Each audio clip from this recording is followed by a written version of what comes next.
Welcome to healthy recipe. ఈరోజు నేను మీకు బూడిద గుమ్మడికాయతో దోశలు ఎలా తయారు చేసుకోవాలో చూపించబోతున్నాను. దానికి ఒక్క మెజర్ ముందుగా మనం పప్పు బియ్యము నానబెట్టుకోవాలి. మామూలు దోశలాగానే ఒక్క మెజర్ మినపగుళ్ళు తీసుకున్నాను. దానికి 2 మెజర్స్ రైస్. ఒక 5 గంటల పాటు దీన్ని నాననించి తర్వాత మనము మిక్సీ వేసుకోవాలి. దీన్ని ఇలా ఒక 5 గంటల పాటు నానిన తర్వాత మనము మిక్సీ వేసుకుందాము. దోశకి కావలసిన మెజర్మెంట్స్తో మనము నానబెట్టుకున్నాము. ఒక 5 అవర్స్ నానాలి అని అనుకున్నాం కదా. 5 అవర్స్ తర్వాత నేను దోశ పిండి తయారు చేసుకుంటున్నాను. దానికోసం ఇలా బూడిద గుమ్మడికాయతో దోశ పిండి ఒక్క మెజర్, ఇలా ఒక్క మెజర్ మనకి మినపగుళ్ళు ప్లస్ బియ్యము కలిపి నానబెట్టుకున్న దానికి ఆల్మోస్ట్ ఈక్వల్ మెజర్తో బూడిద గుమ్మడికాయ ముక్కలు. ఇది కాక నేను కొంచెం ఓట్స్ కూడా యాడ్ చేసుకుంటున్నాను. ఓట్స్ జస్ట్ నేను చూపిస్తాను మీకు ఎంత క్వాంటిటీ అనేది. ఇలా మిక్సీ జార్లోకి తీసుకుంటున్నాను. బూడిద గుమ్మడికాయ ముక్కలు ఒక మెజరు, దోశకి నానబెట్టుకున్న పప్పు ఒక మెజరు, తర్వాత కొంచెము 1 స్పూన్ చాలు, 1 స్పూను ఓట్స్ వేసుకుంటే మనకి జిగురు బాగా వస్తుంది అన్నమాట. ప్లస్ ఆరోగ్యానికి కూడా ఓట్స్ చాలా మంచిది. అది బ్రెయిన్ ఫుడ్. యాక్చువల్గా ఓట్స్ అనేది బ్రెయిన్ ఫుడ్ అన్నమాట. మన మెదడుకు కావలసిన శక్తి అనేది బాగా వస్తుంది ఓట్స్ నుంచి. మనకి దోశకు కూడా చాలా జిగురుగా వస్తుంది అన్నమాట దోశ. ఎందుకంటే మనం బూడిద గుమ్మడికాయ ముక్కలు యాడ్ చేసుకుంటున్నాం కదా. ఏమన్నా ఒకవేళ జిగురు ఏమన్నా తక్కువ అవుతుంది. కొంచెము మన పిండికి సరిపడా ఒక 1/2 స్పూన్ ఉప్పు యాడ్ చేశాను నేను. ఇప్పుడు మిక్సీ వేసుకుందాము. ఇదిగోండి, బూడిద గుమ్మడికాయతో దోశ పిండి తయారైంది. ఏ విధమైన రంగు మార్పు అనేది ఉండదు.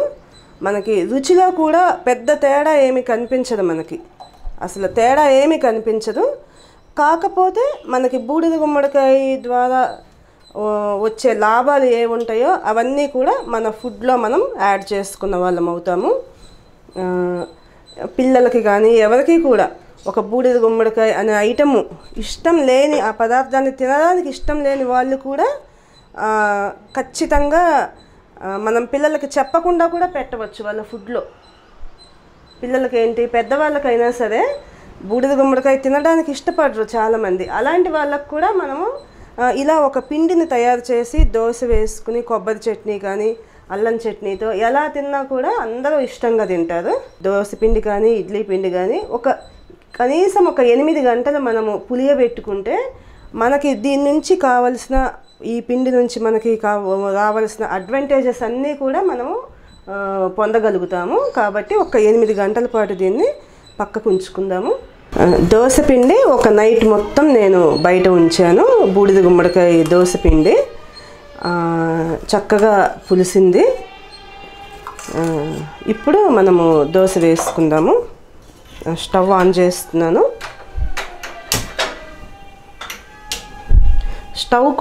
మన ప్యాన్ కొంచెం వేడెక్కిన తర్వాత మనము దోశ వేసుకోవాలి.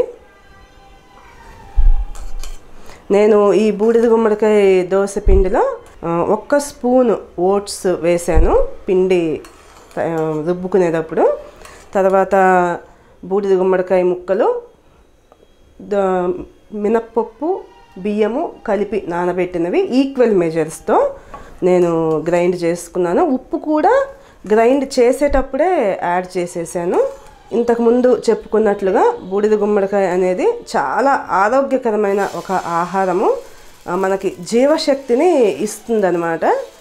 కాబట్టి ఏదో ఒక రూపంలో మన ఫ్యామిలీ మెంబర్స్ ఇష్టపడినా ఇష్టపడకపోయినా ఇలా మీకు పిండిలాగా రుబ్బుకుంటే అసలు మనం చెప్పేంత వరకు కూడా ఎవరు గుర్తించలేదు దీనిలో బూడిద గుమ్మడికాయ అనేది ఒకటి ఉందని. ఇది నేను నెయ్యి వేసుకుంటున్నాను ఈ దోశ కాల్చడం కోసం. మీరు నూనె అయినా నెయ్యి అయినా ఏదైనా వాడుకోవచ్చు.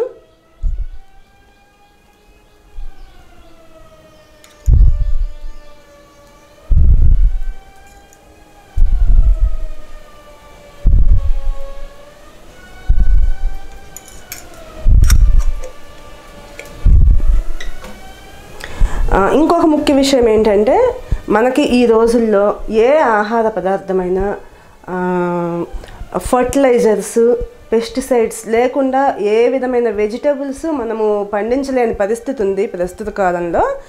కాకపోతే మీరు ఈ బూడిద గుమ్మడికాయ విషయానికి వస్తే దీనికి పెద్దగా ఏమీ ఫర్టిలైజర్స్, కెమికల్స్ ఏమీ అవసరం ఉండదు. చాలా తేలిగ్గా కొంచెం ఒక మాదిరి సారవంతమైన భూముల్లో కూడా ఏ విధమైన పురుగు మందులు అవసరం లేకుండా పండే ఒక పంట.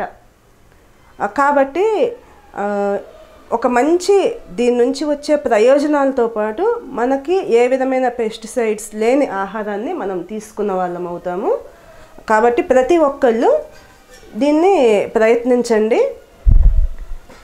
మనం తినే ఆహారాన్ని బట్టే మనకి వచ్చే మన ఆలోచన విధానం కానీ ఏదైనా కూడా ఆధారపడి ఉంటుంది.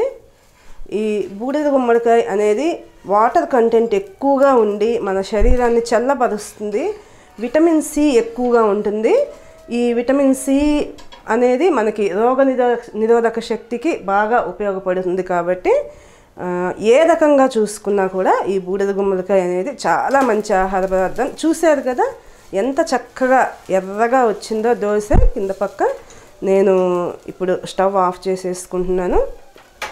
ఈ దోశని, బూడిద గుమ్మడికాయ దోశని మనము చక్కగా కొబ్బరి చట్నీతో కానీ లేదు అల్లం చట్నీతో కానీ మనము తింటే చాలా రుచికరంగా ఉంటుంది.